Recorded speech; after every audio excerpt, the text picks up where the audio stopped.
విజీ లోక దృష్టి ప్రధానమా దేహ దృష్టి ప్రధానమా వీటి స్వభావం ఏమిటి? ప్రశ్న వేసిన వాడికి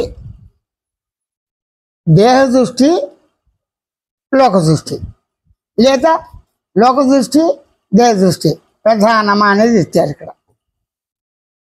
సరే, వీటి స్వరూప స్వభావం ఏంటి? ప్రశ్న ఏంటి? లోక దృష్టితో దేహ దృష్టి ఉన్నదా, దేహ దృష్టితో లోక దృష్టి ఉన్నదా? ప్రధానం ఏది అనేది చూద్దాం. అందరికీ పుట్టుకతోనే కళ్ళు తెరుస్తాడు కొద్దిగా. అప్పుడు లోక దృష్టి అంటావా లేదా? తల్లి తండ్రి అమ్మ నాన్న ఇంత లోక దృష్టిందే వస్తుంది అంతే కదా. కానీ ఆకలి దెబ్బలు ఎక్కడున్నాయి? లోక దృష్టిలో ఆకలి దెబ్బలు వాడు తెలియకపోయినా ఏడవటం నవ్వటం దేహం చేస్తుంది కదా. అంటే దేహ దృష్టి ప్రధానమైంది. అప్పుడు అమ్మను చూసినంత మాత్రం చేస్తే సృష్టితో సమానం. దేహ దృష్టి ప్రధానమైందా? ఆకలి దెబ్బలు దేనుకున్నాయి? లోక దృష్టి కలిగి లోకానికి ఆకలి దెబ్బలు ఉన్నాయి, జగత్తుకు ఆకలి దెబ్బలు ఉన్నాయి, సృష్టికి ఆకలి దెబ్బలు ఉన్నాయి అని ఎవడైనా అంటాడా? ఆకలి దెబ్బలు దేనుకున్నాయి? దేహానికి. కాబట్టి దేహ దృష్టి ప్రధానం కాదు. ఆ దేహ దృష్టి ఉండు చేస్తేనే దేహ సంబంధమైన ఆకలి దెబ్బలు, సుఖ దుఃఖాలు, ఆనందము, అన్ని రకాలు అనుభూతులు అన్నీ ఉన్నాయి. అనుభూతులు నేను ఉన్నాను. ఇక్కడేంటి ఇంకోటి వచ్చింది. దేహ దృష్టి ఎవరికి ఉంది? నేను దృష్టి ఉన్నాడుకుంది. లోక దృష్టి ఎవరికి ఉంది? నేను ఉన్నాడు. అప్పుడు నేనున్నాడు నేను ఉన్నాననే అనుకునేవాడు దేహ దృష్ట లోక దృష్ట, లోక దృష్ట దేహ దృష్ట అంటాడు. ముంపే ఉన్నాడుగా. అంటే నేను ఉన్నది ఉనికితో.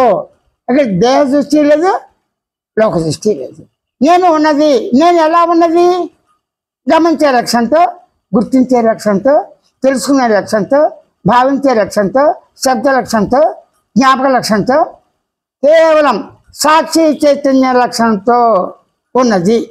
ఈ పదాల్లో దేహ ప్రసక్తి రాలేదు, లోక ప్రదృష్టి లోక దృష్టి ప్రసక్తి రాలేదే. ఇక్కడ ఏమవుతుంది? నేను ఎలా ఉన్నది, నేనుగా ఉన్నది. అదే ఎలాగుంది? సాక్షి చైతన్య దృష్టిలో స్వయం గమనికతో ఉన్నది, సహజంగా స్వయం అనుభవమే. ఇంకా జ్ఞాన దృష్టి లేదా తెలివి దృష్టితో, స్వయం జ్ఞాన దృష్టితో, స్వయం తెలివి దృష్టితో ఉన్నది స్వయం అనుభవం. ఇంకెలాగుంది? శబ్ద మూగ సంజ్ఞలతో, భావంతో అనుకునేవాడిగా, తలంచేవాడిగా, ఆలోచించేవాడిగా, మన్నం చేసేవాడిగా, సంకల్పించేవాడిగా, అన్ని విధాలుగా తానే ఉన్నది. ఈ పదాల్లో అంతా దేని గురించి వచ్చింది? పూర్తిగా దేహ దృష్టి అంత ఎలా వచ్చిందో ఎరుకుంటే కదా. ఎరుక ఉన్నది, ఎరుక ఉన్నది కనుక దేహ దృష్టి ఉంది. దేహ దృష్టి ఉంది కనుక ఎరుక దృష్టి అంటారు కదా ఎవరు. ఆ ఎరుక దృష్టి అంటే స్పృహ దృష్టి, అవేర్నెస్, స్పృహ, ఎరుక, సహజ జ్ఞానం, సహజ గమనించే చైతన్య సాక్షి దృష్టి, జ్ఞాపక దృష్టి లేకుండా దేహ దృష్టి ఎక్కడుంది? కాబట్టి ఏంటి? దేహ దృష్టి, లోక దృష్టి. ఈ రెండు దృష్టిలో ఉండాలంటే ముందు నేను శ్రద్ధ భావ దృష్టి ఉండాలి. అది సహజంగా ఉంది. సహజంగా ఎలా ఉంది? సత్ అంటే సత్యం. సత్ అంటే స్వరూపం.